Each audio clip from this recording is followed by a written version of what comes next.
Hello beautiful peeps! Pag-usapan natin ngayon ang mga different types of nail cuticle pusher. Yes, so meron kasing mga iba't ibang klase ng nail cuticle pusher. Ito, meron akong mga iba't ibang ginagamit na nail cuticle pusher sa client ko or kahit sa mga student ko. Pinapakita ko yan, pinapatry ko din. Para alam din po nila kung paano gamitin. Kasi, as a nail technician or manicurist, dapat alam din po natin gamitin lahat yan. Iba-iba man ang itsura, ang lapad, ang tulis, may proper way po ng paggamit yan. Hindi lang basta push ng push. So, isa-isahin natin. Ito po, orange stick. Yes, orange stick. Hindi naman siya kulay orange. Kasi po ba, light brown siya. Or wood color. Pero hindi siya orange. So, yun lang commonly known sa kanya. Orange stick or birchwood stick.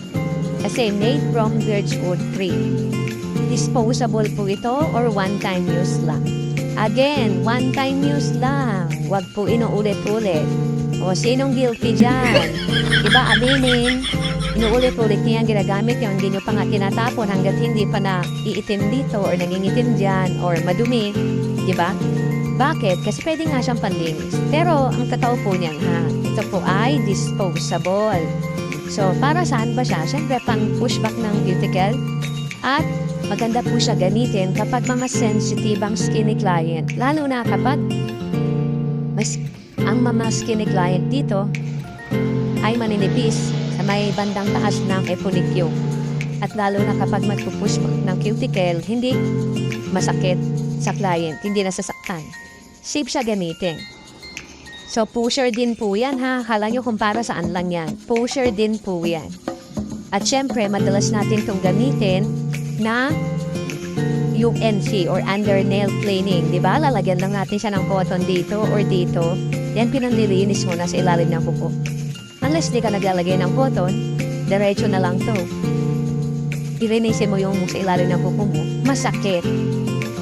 Mas maganda po nilalagyan ng cotton pag naglilinis tayo ng under nail natin. So, maganda siya gamitin. Pero tandaan, disposable po. Mura lang naman yan. Huwag yan ulit-ulitin. Bili kayo ng bago. Kung gusto nyo ito yung gamitin. Okay? So, ito po ay metal version naman nun. Kung merong wood, merong metal version. Isa to sa magandang pusher. Isa to sa mga favorite ko. Yan siya. Metal version. Ganon din matulis. Ang ganda niya gamitin. Ito yung halos na pinaka-latest ngayon ng mga pusher. Ang ganda niya. Madali lang din siyang ipahasa. Ito naman, square type lang din siya dito, then dito matulis. Medyo nakakatakot. Bakit? Kasi matulis. Pero, ganyan man yan, may proper way of using it. Hindi pwedeng basta kahiga. Then, gigil na gigil ka pa. Hindi mo alam, lumagpas yung pag-push mo, ayun. Nakasugat ka na, nakahiwa ka na. Bakit? Kasi nga, pa-square type siya. Malapad. Paano kung matalas pa yan? Safe lang din po yan. Ito. Yan. Kasi kung hindi ka maingat at hindi mo alam kung paano gamitin, nakahiga, push ka ng push, nakahiwa ka. Ito yung commonly na nakikita naman natin or nabibili sa mga palengke, sa mga mall. Laging ginagamit to or favorite na mga manicurista natin. Diba ito? Ito yung madalas ko kasi nakikita sa kanila kahit sa mga salon. Yan. Pero, ang paggamit naman nila nito, nakikita ko hindi ko naman nila lahat.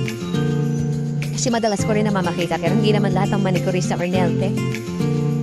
May purpose po yan. Bakit ito munang gagamitin or ito? Kaya lang yung iba nakikita po, ito talaga yung ginagamit muna. Itong nakaslant na to. At enjoy na enjoy pa sa pagpupush back. Push, push, push. Gigil na gigil, madiin pa. Kuntuwa pa pag maraming nakakayos na kawayan. Diba? Opo, talaga. Yan ang term ko doon. Parang nagkakayas ang kawayan. Tuwang-tuwa sila. Eto talaga. Again, hindi po muna ito yung ginagamit. Ito po muna. Diyan sa kamot siya gagamitin ito. Para saan ba to? Yan. So, yan po ang aralin nyo kung para saan. May proper way, technique, or proper handling ng mga pusher din. Kaya iba-iba yan. May proper way talaga. Kaya, kailangan nyo mag-enroll ng Nail Care 1 Standard Manicure para matutunan nyo po yun. Ito naman, ang tawag dito, spoon pusher. Yes, tsurang spoon kasi madalas ko nga itong pangkuha ng mga powder product or acrylic or kung ano man. So, yan. Spoon pusher kasi tarang itsurang spoon siya, medyo malalim din. Safe din siya gamitin sa kuko. Lalo na pag magpupush ba kayo kasi nakahugis sa kuko nyo na. Naka-curve na ganon. Diba? Madali lang siya gamitin. Isa to sa mga favorite ko. And then, ito. Pero alam naman natin lahat gamitin yan. Meron lang talaga tayong favorite. Ito naman, spoon pusher din siya. Kaya lang, mas mahaba lang po siya. Mas malalim dito. At iba yung dulo niya. Hindi ko siya masyadong favorite. Bakit? Kasi ayoko yung dulo niya. At ang disadvantage lang po nito, ito lalo na tong spoon pusher na to, kasi nakapag-try na ako magpahasa nito. Nahihirapan silang maghasa. Bakit? Kasi naka-curve daw liko. Nahahasa man nila, kaya lang, hindi ako nasa-satisfy or satisfy sa hasa nila. Medyo mapurol pa. Kaya hindi ko ito madalas gamitin. Ito kaya pa at papaano. Kahit na naka-curve or medyo malalim. Kaya lang nga, hirap daw sila. Ewan ko, expert na yung naghahasa ha. Ganon. So by the way, sa paghahasa po ng ating mga nipper or pusher, hindi po tayong maghahasa ha. Unless na lang na basyador ka, healthtech na basyador ka pa, or talagang expert ka sa paghahasa. Diba pa rin po na meron talagang expert na maghahasa ng mga nipper natin or pusher. Kasi akala mo kaya mo hasain pala, instead na tumalas, lalong pumurol. At masisira lang din po yung mga pusher at nipper ninyo. At iingatan din po yan. Kahit po yan ay pusher, pag hindi nyo iningatan, kabagsak lang po ng konti, naliliko yung dito. Lalo na yung mga matutulis na part. Hindi nyo alam, ginamit nyo sa client, nakasugat na kayo. So tandaan, laging bine-baby ang mga tools, kahit na ano pang mga tools na yan. Lalo na ang nipper, nako i-baby nyo yan. Napaka-importante. Kasi kung hindi nyo iniingatan, hindi nyo bine-baby, hindi nyo alam nakasugat na kayo. At hindi pa yun. Kailangan nyo ipahasa. Pag naliko, ipapahasa po yun. Panibagong gastos. So, ayaw nyo laging gumastos na pagpapasa, ingatan nyo. Make sure na nasa safe place siya. Huwag lang po saan nakalagay. Yan. So, yung proper way ng pagpupushback ng cuticle, yan po yung aaralin ninyo. Diba? May proper way talaga. Hindi pwedeng basta pushback ka lang ng pushback. Yes. Meron po. Kaya aralin nyo yan. And then, mag-aral kayo ng standard nail care 1 namin. Bakit? Kasi, suggest po namin lagi yan. Hindi kasi pwedeng mag-aaral kaagad ng nail extensions, hindi pa marunong ng proper manicuring. Marami kasing nag-i-inquire sa amin yan. Ma'am, pwede bang mag-aral na ako ng soft gel nail extension or acrylic? Pero zero knowledge pa ako. Ala, tayo naman kamot ulo lang, diba? So, bakit? Kung gusto mo talagang maging madaling ka or matuto ka ng pagnenyas, pag-upo at maging magaling ka sa nail industry, huwag kang mag-jump sa pag-aaral. Kailangan step by step. Kaya po kami pag nagpapatraining, per day, per class, ganun po ang tamang pag-aaral sa nails. Kung meron po kasing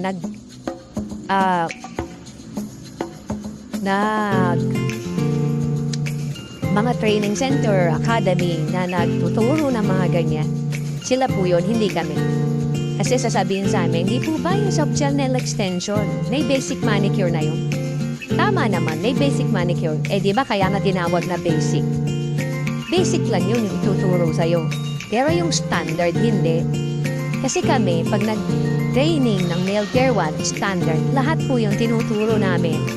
from proper pushing ng inyong cuticle, paghawak ng nipper, brushes, tools, application ng polish, etc. Lahat yun sa Nail Care 1. Then, pag nag-aral ka ng nail extensions or any nail enhancement, may apply mo yung natutunan mo doon sa Nail Care 1. Kasi yung napag-aralan mo sa Nail Care 1, hindi na natin halos matatakil yan sa mga nail extensions. Bakit? Nakapokus na tayo sa nail extensions. Aral na lang tayo nag-aral sa nail extensions. At mas magagamay mo ang pag-aaral or palitamong pagmamanicure dahil nag-aaral ka at nag-umpisa ka sa manicuring. Pagdating mo ng nail extensions, practice ka na ng practice. Ewan ko na lang pag hindi mo magamay talaga lahat. Bakit? Kasi nag-umpisa ka sa proper manicuring pag nagne-nail extensions ka naman, kailangan talaga magpa-manicure ka, di ba? Kasi isa yan sa factor ng ikagaganda o ikatitibay ng nail extensions mo. Kailangan marunong ka ng proper manicure. Kung basic lang yung inaaral mo, wala na. Amala mo lang, basic. Kaya pag-uwi, after ng training, hindi ko naintindihan yung tinuro sa akin. Bakit ganito, natatanggal pa rin yung nail extensions, hindi tumagal? Basic lang yung inaral mo Kasama naman talaga yun, kaya nga may basic manicure. Natural, bago ka naman talaga maglagay ng nail extensions, magmamanicure ka. Basic na lang, napag-aralan mo. Ganon po. Kaya mas maganda, dumaan po muna tayo sa proper manicuring. Sinasuggest po namin yan, lalo na kapag zero knowledge. Zero knowledge ka naman, gusto mo pang mag-jump sa nail extensions. So please lang, start kayo ng proper manicuring. Tandaan nyo, pag nag-start kayo dyan, pag nag-aral kayo ng mga nail extensions, hindi na kayo mahirapan. I guarantee you. Madali na lang sa inyo yan. Pero, syempre, samahan nyo rin ang pagpa-practice, ha? Practice is the key.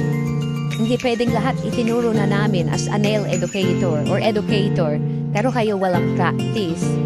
Samahan nyo rin ang practice. Okay po? So, yan.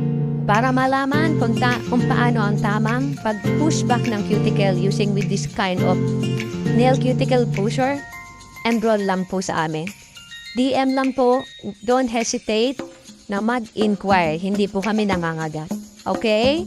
At kung may natutunan po sa video na ito, comment down below lang po. Salamat!